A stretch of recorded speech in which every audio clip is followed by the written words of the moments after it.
Existe um ritual litúrgico dentro da Igreja Católica que foi feito especialmente para quem passou dos 65 anos. Um rito aprovado, antigo, profundamente enraizado na tradição, que a maioria dos fiéis nunca pediu porque nunca soube que existia. Não é uma missa especial, não é uma novena exclusiva, é algo muito mais íntimo, muito mais poderoso, e que a tradição da Igreja sempre reservou como um gesto de cuidado particular para quem chegou à última estação da vida. Se você tem mais de 65 anos ou se ama alguém que tem, o que vou explicar neste vídeo pode mudar a forma como você se aproxima de Deus nos próximos anos e pode mudar de uma maneira que nenhum sermão dominical jamais alcançou. Meu nome é Padre Gilmar, tenho mais de 30 anos de sacerdócio e em todo esse tempo a pergunta que mais ouvi dos idosos que se aproximavam de mim não era sobre dogma, não era sobre teologia, era uma pergunta simples, formulada de formas diferentes, mas sempre com o mesmo peso por baixo. Padre, Deus ainda me ouve? A minha oração ainda vale alguma coisa? Essa dúvida silenciosa que corrói a fé de pessoas que rezaram a vida inteira é um dos sofrimentos mais invisíveis que existem na vida espiritual. E a Igreja, sabiamente, ao longo dos séculos, desenvolveu respostas concretas para isso. Respostas que não são palavras de consolo, são ritos, são gestos. São sacramentais com eficácia espiritual real, aprovada e confirmada pela tradição. Hoje eu vou falar sobre 4 dessas respostas, 4 jaculatórias litúrgicas que a tradição consagrou especificamente para serem rezadas ao final do terço e que ao longo dos séculos foram chamadas pelos padres do deserto de flechas de fogo, breves, precisas, fervorosas, lançadas quando a alma está mais aquecida, mais aberta, mais disponível para receber e para oferecer. Mas antes de chegarmos a elas, preciso que você entenda algo que a maioria dos católicos nunca ouviu explicado com clareza. Algo sobre o que acontece com a oração quando ela não é selada corretamente. Se você está buscando um lugar onde a fé é tratada com profundidade e sem atalhos, inscreva-se neste canal agora e ative o sininho. Cada vídeo que publicamos é um convite para aprofundar o que você já acredita. E nos comentários ao final deste vídeo, quero saber qual dessas 4 jaculatórias você nunca havia ouvido antes. Imagine a cena a seguir.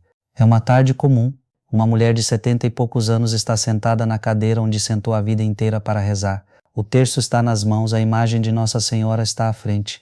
A luz do fim do dia entra pela janela como entrar há 40 anos. Ela termina o último glória, fecha os olhos por um instante, levanta, dobra o terço, guarda na gaveta e vai para a cozinha.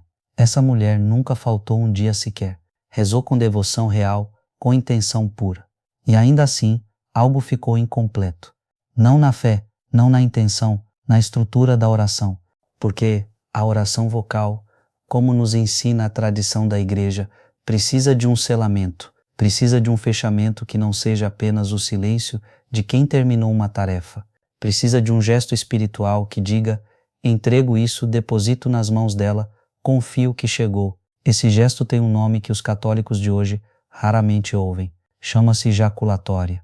Quantos de vocês ouviram essa palavra nos últimos anos? Quantos padres a mencionaram na homilia?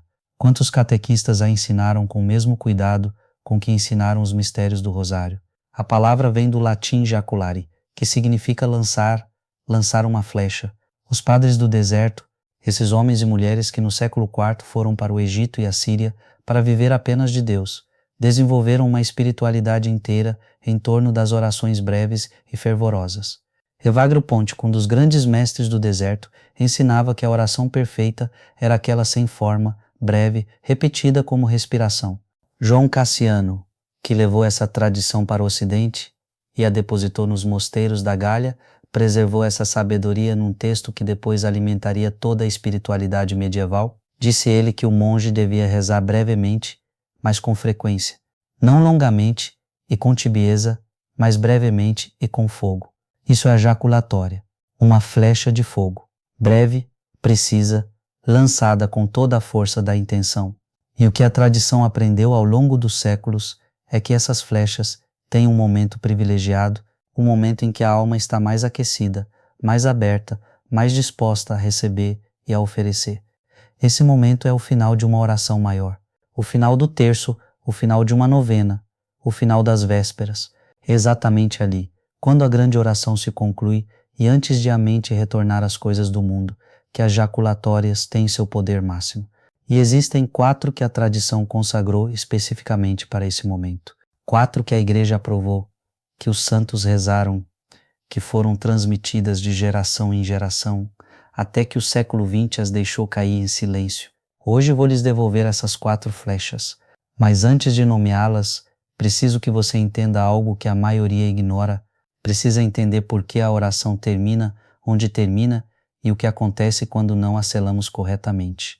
Porque sem esse entendimento, as 4 jaculatórias serão apenas mais 4 frases para repetir. E repetir sem entender é exatamente o problema que estamos tentando resolver. A oração vocal não é simplesmente um texto recitado, é um ato da alma em movimento.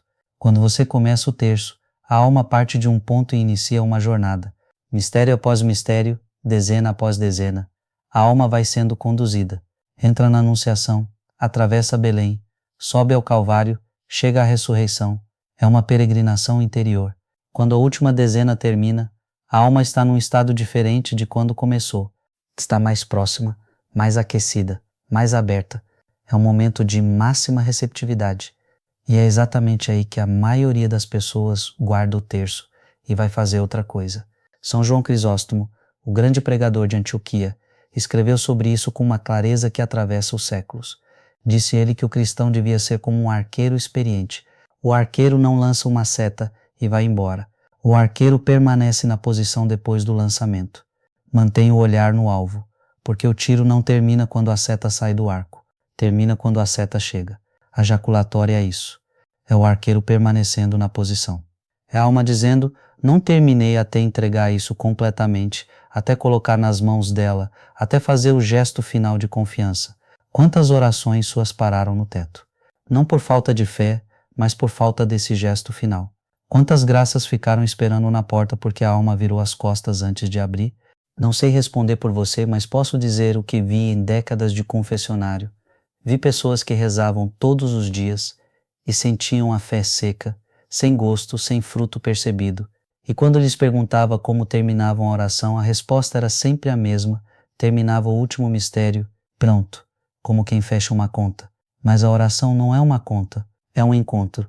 E os encontros têm despedidas, tem um momento em que se olha nos olhos pela última vez antes de partir. Tem o gesto que diz, isso foi real, isso importou, eu carrego isso comigo. As 4 jaculatórias são essa despedida. A primeira delas é esta, doce coração de Maria, sede da salvação dos pecadores. Pronuncie essa frase em voz baixa, se puder. Doce coração de Maria, sede a salvação dos pecadores. Quando dizemos coração de Maria, não estamos falando de sentimento. Estamos falando de teologia. Na tradição bíblica e patrística, o coração é o centro da pessoa. É onde habita a vontade, onde a decisão nasce, de onde o amor parte. Quando os profetas falam do coração endurecido, falam de uma vontade fechada a Deus. Quando Jesus diz que do coração saem os pensamentos maus, está dizendo que a raiz da vida moral está ali no centro mais íntimo. Quando invocamos o coração de Maria, estamos invocando o núcleo do amor materno da Igreja. Estamos pedindo não a uma figura decorativa, não a uma estátua de gesso, não a uma personagem de livro sagrado. Estamos pedindo ao amor mais puro que existiu em forma humana depois do próprio Cristo. São Luís Maria Grignon de Montfort, o grande apóstolo mariano do século XVII, ensinava com insistência que toda oração que passa pelas mãos de Maria chega a Cristo transformada, purificada das imperfeições da nossa tibieza, elevada pela perfeição dela. É como uma carta mal escrita que passa pelas mãos de um grande escritor antes de ser enviada. O que chega do outro lado é incomparavelmente melhor do que o que saiu das nossas mãos. Muita gente tem medo de rezar a Maria, acha que está desequilibrando a fé, mas essa objeção parte de um mal entendido sobre o que é intercessão. Ninguém reza a Maria em vez de Cristo. Reza-se a Maria como se recorre a uma mãe para chegar ao filho. Isso não é sentimentalismo, é doutrina da Igreja, repetida pelos papas, confirmada pelos concílios, vivida pelos santos em todas as épocas. Numa missão paroquial que realizei há muitos anos numa pequena cidade do interior, encontrei uma senhora simples que rezava esta jaculatória em voz alta ao final de cada terço. Tinha poucas letras, tinha aprendido aquilo com a avó. Perguntei-lhe por que assim. Ela me olhou com aquela simplicidade que às vezes é mais sábia que toda a teologia e disse uma coisa que ficou comigo até hoje. A minha avó me ensinava que a oração é como uma carta. E quando você escreve uma carta para alguém importante, você pede à mãe dele que a entregue, porque a mãe sabe a hora certa de bater na porta. Teologia popular, mas teologia perfeita. Cada vez que rezar esta jaculatória ao final do terço, visualize exatamente isso. Uma carta com suas intenções, suas dores, os nomes das pessoas que ama e que estão em perigo espiritual, os pedidos que já fez tantas vezes que parecem surrados, tudo isso numa carta. E Nossa Senhora, com aquelas mãos que seguraram o menino Deus, pegando essa carta e levando ao filho, reza 3 vezes devagar, sentindo cada palavra: doce coração de Maria, sede a salvação dos pecadores. A segunda jaculatória, Imaculada Conceição de Maria, rogai por nós. 5 palavras que contêm um dogma inteiro. A Imaculada Conceição não é uma devoção, não é uma preferência espiritual, é um dogma definido solenemente pelo Papa Pio IX no ano de 1854, depois de séculos de reflexão teológica e devoção popular. Significa que Maria, pelo mérito antecipado da redenção de Cristo, foi preservada da mancha do pecado original desde o primeiro instante de sua existência. Quando invocamos Maria sob esse título, estamos pedindo a única criatura humana que nunca esteve sob o domínio do pecado. Estamos pedindo a perfeição que a graça de Deus pode realizar numa alma humana. Estamos dizendo: o que Deus fez por ti, que faça por nós. É uma oração de humildade radical, porque reconhece o que somos, pecadores, e reconhece o que ela é, a Imaculada, e pede que essa distância seja preenchida pela graça. 4 anos depois da definição dogmática, em fevereiro de 1858, em Lourdes, uma jovem de 14 anos chamada Bernadette foi buscar lenha perto do rio Gave. Numa gruta escavada na rocha, no lugar chamado Massabiel, viu uma luz. E dentro da luz, uma mulher vestida de branco, com uma faixa azul, um rosário na mão e flores douradas nos pés. Bernadette não sabia o que era um dogma. Tinha pouca instrução religiosa. Mas a mulher da gruta lhe ensinou uma jaculatória, a mesma que estamos rezando agora. Imaculada Conceição de Maria, rogai por nós. E quando Bernadette, sem entender o que significava a palavra Imaculada, foi repetir esse nome ao padre que a interrogava, o padre ficou em silêncio por um momento, porque compreendeu que aquela jovem sem instrução havia pronunciado o título teológico que a Igreja tinha definido apenas 4 anos antes. Um título que ela jamais poderia ter inventado. Imaginem a cena daquela gruta, a pedra escura, o rio próximo, o frio de fevereiro e uma jovem simples ajoelhada diante de algo que a ultrapassava completamente. Ela não entendia, mas rezava. Há uma lição ali para todos nós que rezamos há décadas e às vezes sentimos que a oração virou rotina. A jovem de Lourdes não precisava entender tudo para rezar bem. Precisava de presença, de constância, daquela disponibilidade de ficar de joelhos mesmo diante do que a ultrapassava. É isso que pedimos quando rezamos esta jaculatória ao final do terço. Não pedimos que Nossa Senhora nos explique os mistérios. Pedimos que interceda. A terceira jaculatória é a que abre os muros. Jesus, o José e Maria, iluminai e salvai as almas. Reparem no que muda aqui. As 2 primeiras jaculatórias falam de vocês, de cada um individualmente. Salvação dos pecadores, rogai por nós. Há um eu implícito em cada pedido. A terceira jaculatória explode esse eu. Quando dizemos as almas, estamos colocando no terço todo mundo. O filho que não vai à missa, a filha que se afastou da fé, o neto que nunca foi batizado, o vizinho que perdeu a crença, o colega de trabalho que nunca teve, os que morrem sem sacramentos, os que estão em pecado grave e nem sabem, todo mundo. Essa expansão não é opcional na vida de oração de um católico maduro, é obrigatória, porque a oração que só pensa em si mesma, por mais fervorosa que seja, tem uma limitação estrutural. É como um coração que bombeia apenas para si mesmo. O coração foi feito para bombear para o corpo inteiro. A oração foi feita para alcançar além de si mesma. Em mais de 30 anos de sacerdócio, acompanhei momentos que não se esquecem. Um em particular fica comigo com uma clareza que às vezes me surpreende. Um homem de 60 e tantos anos, viúvo há pouco, veio me procurar, não porque havia perdido a fé, mas porque tinha uma pergunta que o atormentava. Havia rezado pelo filho afastado da igreja durante 15 anos. 15 anos de terços, de novenas, de primeiras sextas-feiras, e o filho continuava longe. Perguntou-me com aquela sinceridade crua de quem já não tem energia para disfarçar: Padre, Para que serve a oração? Não respondi imediatamente. Ficamos em silêncio por um momento. Então perguntei a ele se, quando rezava pelo filho, rezava esta jaculatória: Jesus, José e Maria, iluminai e salvai as almas. Ele nunca havia ouvido. Expliquei-lhe o que estou explicando a você agora, que há uma diferença entre rezar pelo filho e colocar o filho nas mãos da Sagrada Família. Que quando dizemos iluminai, estamos pedindo que a luz de Cristo chegue onde os nossos argumentos e apelos não chegaram. Que quando dizemos salvai, estamos reconhecendo que a salvação não é nossa obra, é obra dele. 3 meses depois, esse homem voltou. O filho havia pedido para se confessar depois de 15 anos. Ele não entendeu o que aconteceu. Eu entendi. A oração havia encontrado o canal certo. A quarta jaculatória é a mais antiga das 4 em forma aprovada e a mais carregada de história. Ó Maria, concebida sem pecado, rogai por nós que recorremos a vós. No ano de 1830, em Paris, numa casa da Rue du Bac, uma jovem noviça chamada Catarina teve uma visão. Viu Nossa Senhora com uma medalha nas mãos e ouviu estas palavras: fazei cunhar uma medalha segundo este modelo. Quem a trouxer com devoção receberá grandes graças. A medalha foi cunhada.